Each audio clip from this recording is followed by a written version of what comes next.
ਸੋ ਤੁਸੀਂ ਸਾਰੇ ਠੀਕ ਠਾਕ ਹੋਵੋਗੇ, ਘਰ ਬੈਠੇ ਆਪਣੇ ਆਈਐਲਟਸ ਐਗਜ਼ਾਮ ਦੀ ਪ੍ਰੈਪਰੇਸ਼ਨ ਵਧੀਆ ਕਰ ਰਹੇ ਹੋ। ਅੱਜ ਦੇ ਲਈ ਤੁਹਾਡੇ ਲਈ ਅਸੀਂ ਇੱਕ ਵੀਡੀਓ ਰੈਡੀ ਕੀਤੀ ਹੈ ਜਿਹਦੇ ਵਿੱਚ ਦੱਸਾਂਗੇ ਕਿ ਰੀਡਿੰਗ ਤੇ ਲਿਸਨਿੰਗ ਦੇ ਵਿੱਚੋਂ ਤੁਸੀਂ ਵਧੀਆ ਸਕੋਰ ਕਿੱਦਾਂ ਗੇਨ ਕਰ ਸਕਦੇ ਹੋ। ਅਗਰ ਤੁਸੀਂ ਸਾਡੇ ਚੈਨਲ ਨੂੰ ਸਬਸਕ੍ਰਾਈਬ ਨਹੀਂ ਕੀਤਾ ਤਾਂ ਅੱਜ ਹੀ ਲੇਟੈਸਟ ਵੀਡੀਓਜ਼ ਦੇ ਲਈ ਤੁਸੀਂ ਚੈਨਲ ਨੂੰ ਸਬਸਕ੍ਰਾਈਬ ਕਰੋ, ਰਿੰਗ ਬੈਲ ਆਈਕਨ ਨੂੰ ਦਬਾਓ ਤਾਂ ਕਿ ਤੁਹਾਨੂੰ ਕੀ ਹੈ ਲੇਟੈਸਟ ਜੋ ਇਮੀਗ੍ਰੇਸ਼ਨ ਦੇ ਨਾਲ ਜਾਂ ਆਈਲਟਸ ਦੇ ਨਾਲ ਰਿਲੇਟਡ ਵੀਡੀਓਜ਼ ਤੁਹਾਡੇ ਤੱਕ ਪਹੁੰਚਦੀਆਂ ਰਹਿਣ। ਅੱਜ ਆਪਾਂ ਗੱਲ ਕਰਾਂਗੇ ਰੀਡਿੰਗ ਐਂਡ ਲਿਸਨਿੰਗ ਨੂੰ ਆਪਾਂ ਕਿਸ ਤਰ੍ਹਾਂ ਇੰਪਰੂਵ ਕਰ ਸਕਦੇ ਹਾਂ, ਆਪਣੇ ਡਿਜ਼ਾਇਰੇਬਲ ਬੈਂਡ ਸਕੋਰ ਗੇਨ ਕਰ ਸਕਦੇ ਹਾਂ। ਮੇਨ ਇਹਦਾ ਫੋਕਸ ਕੀ ਹੈ ਆਪਣਾ ਰੀਡਿੰਗ ਐਂਡ ਲਿਸਨਿੰਗ ਦਾ ਕੰਸੈਂਟਰੇਸ਼ਨ ਹੋਣੀ ਬਹੁਤ ਜ਼ਰੂਰੀ ਆ ਜਦੋਂ ਤੁਸੀਂ ਰੀਡਿੰਗ ਐਂਡ ਲਿਸਨਿੰਗ ਨੂੰ ਪਰਫਾਰਮ ਕਰਨਾ ਹੈ। Second thing is repeat and repeat so on. ਜਿੰਨਾ ਟਾਈਮ ਕੋਈ ਡਾਊਟ ਕੋਈ ਟੌਪਿਕ ਤੁਹਾਡੇ ਮਨ ਦੇ ਵਿੱਚ ਕਲੀਅਰ ਨਹੀਂ ਹੋ ਰਿਹਾ, ਤੁਹਾਨੂੰ ਸਮਝ ਨਹੀਂ ਆ ਰਿਹਾ, ਉਹਨਾਂ ਟਾਈਮ ਤੁਸੀਂ ਉਹਨੂੰ ਰਿਪੀਟ ਕਰੋ। ਇਹ ਨਹੀਂ ਹੈ ਕਿ ਤੁਸੀਂ ਰੀਡਿੰਗ ਇੱਕ ਪਰਫਾਰਮ ਕਰ ਲਈ, ਅੱਜ ਪੂਰੀ ਸੋਲਵ ਕਰ ਲਈ ਆ ਔਰ ਉਸ ਚੀਜ਼ ਨੂੰ ਉੱਥੇ ਹੀ ਛੱਡ ਦਿੱਤਾ। ਉਹਦੇ ਵਿੱਚੋਂ ਤੁਹਾਡੇ 25 ਜਾਂ 28 30 ਕੁਐਸਚਨਸ ਠੀਕ ਹੋ ਰਹੇ ਆ, ਉਸ ਤੋਂ ਬਾਅਦ ਉਸ ਚੀਜ਼ ਨੂੰ ਐਸ ਸੱਚ ਤੁਸੀਂ ਉੱਥੇ ਹੀ ਛੱਡ ਦਿੱਤਾ ਹੈ, ਉਹਨੂੰ ਦੁਬਾਰਾ ਤੁਸੀਂ ਕਰਨ ਦੀ ਕੋਸ਼ਿਸ਼ ਨਹੀਂ ਕੀਤੀ, ਆਪਣੇ ਡਾਊਟਸ ਕਲੀਅਰ ਕਰਨ ਦੀ ਕੋਸ਼ਿਸ਼ ਨਹੀਂ ਕੀਤੀ, ਤਾਂ ਉਹ ਡਾਊਟਸ ਤੁਹਾਡੇ ਕੀ ਆ ਨੈਕਸਟ ਰੀਡਿੰਗ ਦੇ ਵਿੱਚ ਵੀ ਤੁਹਾਨੂੰ ਲਿਸਨਿੰਗ ਦੇ ਵਿੱਚ ਉਸੇ ਤਰ੍ਹਾਂ ਹੀ ਤੁਹਾਨੂੰ ਪਰੇਸ਼ਾਨ ਕਰਨਗੇ। ਤੁਹਾਨੂੰ ਜਿਹੜਾ ਤੁਸੀਂ ਉਹਨਾਂ ਚੀਜ਼ਾਂ ਨੂੰ ਕਲੀਅਰ ਨਹੀਂ ਕਰਦੇ ਔਰ ਉਹ ਚੀਜ਼ ਕੀ ਆ ਤੁਹਾਡੇ ਬੈਂਡ ਸਕੋਰ ਦੇ ਉੱਪਰ ਬਹੁਤ ਇਫੈਕਟ ਪਾਉਂਦੀ ਹੈ। ਕਈ ਸਟੂਡੈਂਟ ਕਹਿੰਦੇ ਕਿ ਅਸੀਂ ਕਲਾਸ ਦੇ ਵਿੱਚ ਤਾਂ ਬਹੁਤ ਵਧੀਆ ਪਰਫਾਰਮ ਕਰਦੇ ਹਾਂ, ਕਲਾਸ ਦੇ ਵਿੱਚ ਸਾਡੇ 6 6.5 7 ਬੈਂਡ ਆਰਾਮ ਨਾਲ ਆ ਜਾਂਦੇ, ਬਟ ਐਗਜ਼ਾਮ ਦੇ ਵਿੱਚ ਕੀ ਅਸੀਂ 5 5.5 ਬੈਂਡ ਤੋਂ ਅੱਗੇ ਹੀ ਵੱਧ ਨਹੀਂ ਪਾਉਂਦੇ। ਕਿਉਂ? ਇਹਦਾ ਮੇਨ ਕਾਰਨ ਕੀ ਹੈ ਕਿ ਸਟੂਡੈਂਟਸ ਪ੍ਰੋਪਰਲੀ ਉਸ ਚੀਜ਼ ਨੂੰ ਪ੍ਰੈਕਟਿਸ ਹੀ ਨਹੀਂ ਕਰ ਪਾਉਂਦੇ, ਪ੍ਰੈਕਟਿਸ ਕਰਦੇ ਹੀ ਨਹੀਂ ਜਾਂ ਉਹਨਾਂ ਨੂੰ ਪਤਾ ਹੀ ਨਹੀਂ ਉਸ ਚੀਜ਼ ਨਾਲ ਪ੍ਰੈਕਟਿਸ ਕਿਸ ਤਰ੍ਹਾਂ ਕਰਨੀ ਹੈ। ਅੱਜ ਮੈਂ ਤੁਹਾਨੂੰ ਦੱਸਾਂਗੀ ਕਿ ਤੁਸੀਂ ਪ੍ਰੈਕਟਿਸ ਕਿਸ ਤਰ੍ਹਾਂ ਕਰਨੀ ਹੈ। ਜਿਸ ਤਰ੍ਹਾਂ ਤੁਸੀਂ ਇੱਕ ਰੀਡਿੰਗ ਕੋਈ ਕਰਦੇ ਆ, ਉਸ ਚੀਜ਼ ਨੂੰ ਤੁਸੀਂ 3 ਵਾਰ ਕਰੋ, 3 ਟਾਈਮਸ ਤੁਸੀਂ ਉਸ ਚੀਜ਼ ਨੂੰ ਰਿਪੀਟ ਕਰੋ। ਫਸਟ ਟਾਈਮ मान लो ਤੁਹਾਡਾ ਇੱਕ ਕੁਐਸਚਨ ਠੀਕ ਹੋ ਗਿਆ, ਸੈਕਿੰਡ ਟਾਈਮ ਉਹ ਚੀਜ਼ ਗਲਤ ਹੋ ਗਈ, ਥਰਡ ਟਾਈਮ ਉਹ ਚੀਜ਼ ਗਲਤ ਹੋ ਗਈ। ਸੈਕਿੰਡ ਟਾਈਮ 2 ਵਾਰ ਤੁਹਾਡਾ ਠੀਕ ਹੈ, ਫਿਰ ਉਸ ਤੋਂ ਬਾਅਦ ਗਲਤ ਆ। ਫਸਟ ਟਾਈਮ ਗਲਤ ਆ, ਸੈਕਿੰਡ ਟਾਈਮ ਵੀ ਗਲਤ ਆ, ਥਰਡ ਟਾਈਮ ਠੀਕ ਹੈ। ਫਸਟ ਟਾਈਮ ਠੀਕ ਆ, ਸੈਕਿੰਡ ਟਾਈਮ ਗਲਤ ਹੋ ਗਿਆ, ਥਰਡ ਟਾਈਮ ਠੀਕ ਹੋ ਗਿਆ। ਇਸ ਚੀਜ਼ ਦੇ ਵਿੱਚ ਕੀ ਹੁੰਦਾ ਹੈ ਕਿ ਫਸਟ ਆਪਸ਼ਨ ਦੇ ਵਿੱਚ ਆਪਾਂ ਦੇਖਦੇ ਹਾਂ ਕਿ ਫਸਟ ਟਾਈਮ ਜਦੋਂ ਤੁਸੀਂ ਰੀਡਿੰਗ ਅਟੈਂਪਟ ਕੀਤੀ ਆ ਉਸ ਟਾਈਮ ਤੁਹਾਡਾ ਇੱਕ ਕੁਐਸਚਨ ਠੀਕ ਹੋ ਗਿਆ, ਸੈਕਿੰਡ ਟਾਈਮ ਉਹ ਗਲਤ ਆ, ਤੀਸਰੀ ਵਾਰੀ ਵੀ ਗਲਤ ਆ। ਇਟ ਮੀਨਸ ਕੀ ਹੈ ਇਹ ਬਾय ਲੱਕ ਕਹਿ ਦੋ ਜਾਂ ਆਪਾਂ ਕਹਿ ਸਕਦੇ ਹਾਂ ਗੈਸ ਦੇ ਨਾਲ ਇਹ ਤੁਹਾਡਾ ਕੁਐਸਚਨ ਠੀਕ ਹੋ ਗਿਆ, ਚਾਹੇ ਟਰੂ ਫਾਲਸ ਆ, ਫਿਲਿੰਗ ਦਾ ਬਲੈਂਕਸ ਆ ਜਾਂ ਕੋਈ ਐਮਸੀਕਿਊ ਆ। ਫਸਟ ਟਾਈਮ ਤੁਹਾਡਾ ਕੋਈ ਤੁੱਕਾ ਲੱਗ ਗਿਆ, ਗੈਸ ਲੱਗ ਗਿਆ, ਉਹ ਤੁਹਾਡਾ ਕੁਐਸਚਨ ਠੀਕ ਹੋ ਗਿਆ। ਸੈਕਿੰਡ ਔਰ ਥਰਡ ਟਾਈਮ ਉਹ ਚੀਜ਼ ਤੁਹਾਨੂੰ ਸਮਝ ਹੀ ਨਹੀਂ ਆਈ ਔਰ ਉਹ ਚੀਜ਼ ਤੁਹਾਡੀ ਗਲਤ ਹੋ ਗਈ।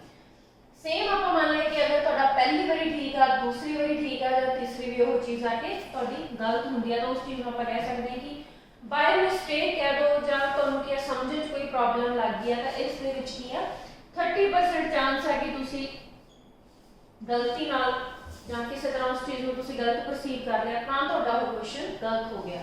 ਕਿਉਂਕਿ ਪਹਿਲਾਂ ਤੁਹਾਡਾ 2 ਵਾਰੀ ਠੀਕ ਹੋਇਆ, ਪਹਿਲਾਂ ਤੁਹਾਨੂੰ ਸਮਝ ਲੱਗਾ, ਤੁਸੀਂ ਕੁਐਸਚਨ ਠੀਕ ਕੀਤਾ। ਅਗਰ ਤੁਹਾਡਾ ਪਹਿਲੀ ਵਾਰੀ ਵੀ ਕੁਐਸਚਨ ਉਹ ਗਲਤ ਆ, ਦੂਸਰੀ ਵਾਰੀ ਵੀ ਗਲਤ ਆ, ਤਾਂ ਤੀਸਰੀ ਵਾਰੀ ਉਹ ਤੁਹਾਡਾ ਠੀਕ ਆ, ਤਾਂ ਆਪਾਂ ਇਹ ਚੀਜ਼ ਕਹਿ ਸਕਦੇ ਹਾਂ ਕਿ ਜੋ ਚੀਜ਼ ਤੁਹਾਨੂੰ ਪਹਿਲੀ ਵਾਰੀ ਸਮਝ ਨਹੀਂ ਆਈ, ਦੂਸਰੀ ਵਾਰੀ ਵੀ ਸਮਝ ਨਹੀਂ ਆਈ ਔਰ ਤੀਸਰੀ ਵਾਰੀ ਜਦੋਂ ਉਸ ਚੀਜ਼ ਨੂੰ ਤੁਸੀਂ ਰਿਪੀਟਡਲੀ ਰਿਪੀਟ ਕੀਤਾ ਤਾਂ ਉਸ ਚੀਜ਼ ਨਾਲ ਕੀ ਆ ਤੁਹਾਡਾ ਡਾਊਟ ਕਲੀਅਰ ਹੋ ਗਿਆ ਔਰ ਥਰਡ ਟਾਈਮ ਉਹ ਤੁਹਾਡਾ ਕੁਐਸਚਨ ਠੀਕ ਹੋ ਗਿਆ। ਇਸੇ ਤਰ੍ਹਾਂ ਇਸ ਚੀਜ਼ ਨੂੰ ਅਗਰ ਆਪਾਂ ਲਿਸਨਿੰਗ 'ਚ ਮੰਨ ਕੇ ਚੱਲੀਏ, ਪਹਿਲੀ ਵਾਰੀ ਤੁਹਾਨੂੰ ਸਮਝ ਨਹੀਂ ਆਇਆ, ਦੂਸਰੀ ਵਾਰੀ ਤੁਹਾਨੂੰ ਸਮਝ ਨਹੀਂ ਆਇਆ ਜਾਂ ਚੀਜ਼ ਕੀ ਤੁਹਾਨੂੰ ਸਮਝ ਆ ਗਿਆ ਬਟ ਤੁਸੀਂ ਉਸ ਚੀਜ਼ ਨੂੰ ਪਰਸੀਵ ਨਹੀਂ ਸਹੀ ਕਰ ਪਾ ਰਹੇ ਜਾਂ ਜੋ ਆਪਸ਼ਨ ਦਿੱਤੀ ਆ ਉਹ ਚੀਜ਼ ਨੂੰ ਤੁਸੀਂ ਸਮਝ ਨਹੀਂ ਪਾ ਰਹੇ, ਤਾਂ ਕੀ ਆ ਉਹ ਥਰਡ ਟਾਈਮ ਦੇ ਵਿੱਚ ਉਸ ਚੀਜ਼ ਨੂੰ ਤੁਸੀਂ ਪ੍ਰੋਪਰਲੀ ਸਮਝ ਲਿਆ ਜਾਂ ਉਸ ਚੀਜ਼ ਨੂੰ ਕਿੱਦਾਂ ਤੁਸੀਂ ਆਨਸਰ ਕਰਨਾ ਉਹਦੇ ਕਰਕੇ ਆ ਠੀਕ ਹੈ। ਥਰਡ ਔਰ ਫੋਰਥ ਆਪਸ਼ਨ ਦੇ ਵਿੱਚ ਕੀ ਆ ਤੁਹਾਡਾ ਪਹਿਲੀ ਵਾਰੀ ਠੀਕ ਆ, ਦੂਸਰੀ ਵਾਰੀ ਗਲਤ ਹੋ ਗਿਆ, ਤਾਂ ਤੀਸਰੀ ਵਾਰੀ ਫਿਰ ਠੀਕ ਆ। ਤਾਂ ਇਸ ਚੀਜ਼ ਨੂੰ ਆਪਾਂ ਕਹਿ ਸਕਦੇ ਹਾਂ ਕਿ ਹਾਂ ਕੁਝ ਕੇਸਿਸ ਦੇ ਵਿੱਚ ਕੀ ਆ ਸਟੂਡੈਂਟਸ ਨੂੰ ਕੀ ਆ ਕੁਐਸਚਨ ਸਮਝ ਲੱਗ ਜਾਂਦਾ ਹੈ ਜਾਂ ਸੈਕਿੰਡ ਟਾਈਮ 'ਚ ਕੋਈ ਕਨਫਿਊਜ਼ਨ ਦੇ ਵਿੱਚ ਜਾਂ ਉਸ ਨੂੰ ਜਲਦੀ ਕਰਦਾ ਕਿ ਹਾਂ ਮੇਰਾ ਪਹਿਲਾਂ ਇਹ ਠੀਕ ਸੀ, ਮੈਂ ਉਸ ਚੀਜ਼ ਨੂੰ ਦੁਬਾਰਾ ਧਿਆਨ ਨਹੀਂ ਦਿੰਦਾ, ਬਟ ਜਦੋਂ ਦੁਬਾਰਾ ਗਲਤ ਹੋ ਜਾਂਦਾ ਤਾਂ ਆਪਾਂ ਤੀਸਰੀ ਵੀ।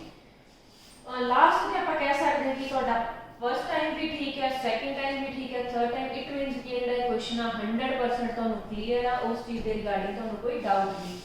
ਇਹਨਾਂ ਚੀਜ਼ਾਂ ਦਾ ਕਰਕੇ ਆਪਾਂ ਲਿਸਨਿੰਗ 'ਚ ਵੀ ਪਰਫਾਰਮ ਕਰ ਸਕਦੇ ਹਾਂ, ਲਿਸਨਿੰਗ 'ਚ ਵੀ ਤੁਸੀਂ ਇਦਾਂ ਹੀ ਪ੍ਰੈਕਟਿਸ ਕਰ ਸਕਦੇ ਹੋ।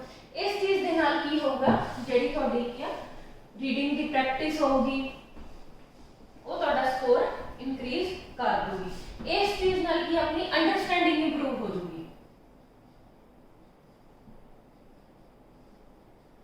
अंडरस्टैंडिंग इन द सेंस कोई वर्ड क्लैरिफिकेशन, कोई तो वर्ड नहीं समझ आ रहा वो चीज, या कोई लाइन है, लाइन का मीनिंग हो गया वो तो समझ नहीं आ रहा, या उनदे विच की टेंस यूज किया, वो प्रेजेंट की गल कर रहा, पास्ट की गल कर रहा, फ्यूचर की गल कर रहा, उस चीज को तुसी की परसीव कर रहे हो, किस तरह नहीं कर रहे, वो चीज़ तुहानू की है रिपीट दे विच रेपिटिशन दे विच वो चीज़ तुहाडे डाउट्स सारे क्लीयर हो जाएंगे और उस चीज़ नू तुसी फर्दर इन फ्यूचर भी तुसी उस चीज़ नू यूज कर सकते हो। उस तो बाद समटाइम्स की होंदा है कि स्टेटमेंट्स पता लग जूगा कि वो स्टेटमेंट नेगेटिव है या फिर वो चीज़ पॉजिटिव है। कई भी होंदा है कि फुल लाइन पढ़न तो बाद भी स्टूडेंट्स नू ये डाउट रहता है कि जी स्टेटमेंट है पॉजिटिव दी हुई है या स्टेटमेंट नैगेटिव दी हुई है। और कई बार होता है कि फर्स्ट टाइम जल्दी जल्दी के स्टूडेंट पढ़ के अपना आंसर दे देंगे हैं, उस तो बाद उन्होंने पता ही नहीं चलता वो चीज़ पॉजिटिव है या वो चीज़ नैगेटिव है। और उस चीज़ को समटाइम ये होता है कि ऑप्शन के विच कुछ होर दिता होंदा है बट लाइन के विच नॉट वर्ड यूज किया होंदा या नहीं किया होंदा, नो किया या नैवर किया या नॉट किया, बट जो उन्होंने ट्रू फॉल्स के विच दस्या होया है उस चीज़ के दसिया उन्होंने दसता कि ये चीज़ प्रेजेंट है या एक्सेप्ट करके लिखा होंगे। एक्सेप्ट मतलब इस चीज़ को बिना, और वो चीज़ क्वेश्चन में अपन कुछ होर पूछा होंगे तो उस चीज़ को अगर आप फर्स्ट टाइम के उस चीज़ को इग्नोर करता, सैकेंड टाइम करोगे, थर्ड टाइम करोगे, फोर्थ टाइम के पता लग जूगा कि उन्होंने एक्सेप्ट किया, नो किया, यस किया, जो भी किया। अगर इन्होंने टिप्स को अपने ध्यान दे विच रखोगे, इन्होंने टिप्स के बिहाफ से तुसी अपनी रीडिंग और लिसनिंग प्रैक्टिस करोगे तो तुहानू विद इन 1 वीक ही जिहड़ा अपना रिजल्ट आ पता लग जूगा। तुहानू पता लग जूगा कि तुसी कित्थे तुहानू प्रॉब्लम आ रही है, कित्थे तुसी प्रॉब्लम फेस कर रहे हो, तो तुसी अपनी प्रॉब्लम नू अपने बिहाफ से या अपने लैवल से उस चीज़ को क्लीयर कर सकते हो।